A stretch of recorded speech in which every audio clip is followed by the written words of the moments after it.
New England Patriots and the Pittsburgh Steelers. The Steelers are sitting as 2 to 2.5 point home underdogs here to this New England Patriots team that looked god awful in week 1 against the Miami Dolphins. 40.5 is the total pretty much across the board. There's 140 out there if you are looking to play an over.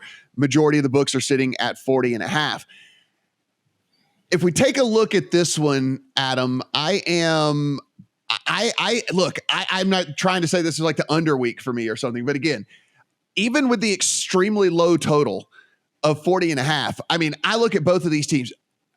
I think the Patriots offense, and by no doing, I don't think of Bill Belichick or anything like. I think the Patriots offense has bottom 5 to bottom 7 teams in the entire NFL potential this season. If you watched last week, and I'm sure you did, there's just no dudes on that team. Like, there's no playmakers whatsoever. Like, there's nobody when the going gets tough that you go, you know, if you were Philadelphia, you would turn and be like, oh, here's where A.J. Brown gets involved. Or if you're in Cincinnati, it's like, here's where Jamar Chase is going to go crazy, and et cetera, et cetera. Like, they don't have no dudes there. Like, there's nobody that you look at and think like, man, this is the guy that can really turn it around for this team. So I don't know. This feels like a wrong team favored situation to me. I understand that TJ Watt is going to be out. I do get that, but I don't think that it really matters all that much with how really putrid this Patriots offense looked last week and could be again this week. So this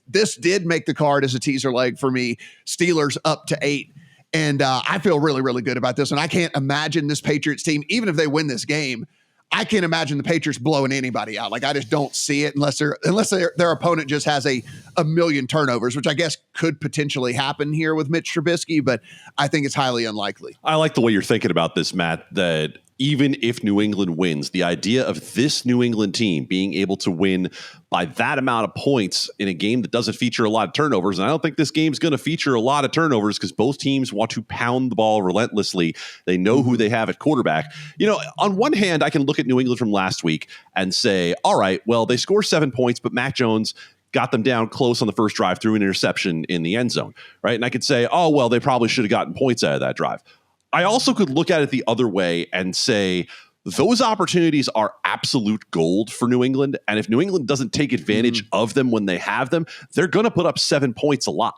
And I think you look at this game in particular and say, all right, I have these two teams power rated right next to each other, right? And so if I can get 8 points with two teams that I see as completely equal, then I think I'm going with the 8 points. So I have not played that. I like your play. Yes, again, 40.5. I think the only way to play is under, even though 41's a little on the key side. But I don't want to get involved with that either. Steven, it looks like everything's fine with Najee Harris. He was a full participant at practice on Thursday, so nothing we have to worry about there. It did look like it could be pretty bad for him, but if he's going to be out there and they're going to be able to run the ball and kind of, you know, make this clock just continually run the whole time and whatever. And I mean, there's still some, obviously a ton of talent at the wide receiver position for the Steelers. It's just, can Mitch Trubisky actually get them the ball? That's kind of the big question, which he was not able to really do in week 1 all that effectively. But I just see two really bad offenses going at a game here where if I can get 8 points with either one, if this was flip-flopped, I'd take it with the Patriots. So like, I just don't think either one of these teams is built to blow anybody out. And so that's kind of how I look at this one. You guys have said enough about the Patriots offense being pretty suspect. Let me just echo how suspect the Steelers offense is too, because they were, again, putrid to start the year last week. 4.4 yards per play. Trubisky negative completion percentage over expectation.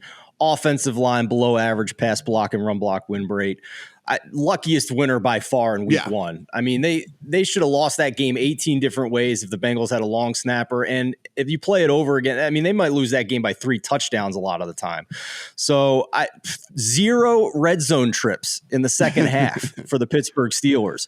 Only offensive scores in the first half came off turnovers that started inside the opponent's 45-yard line. So they went in by 3 in OT, which included a pick 6 earlier in the game. I mean, how lucky can you get to win that game?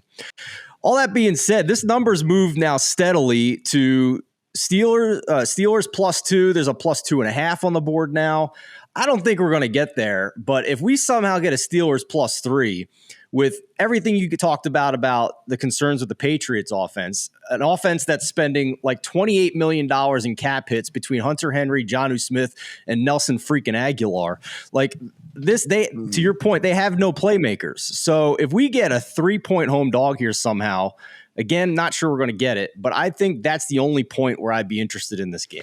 Yeah, and, on the Steelers. And I would certainly come in. Yeah, if we were to get the full 3, I'd probably come back in just on a straight play on them as well. We'll see if it gets there. Who knows? I mean, the Patriots have been popular over the years, but that was when Captain Tom was back there. So Mac Jones back spasms too, by the way. We don't know the extent of that because New England's like super secret and won't say anything. So we don't know how bad that back's messed up for Mac Jones either.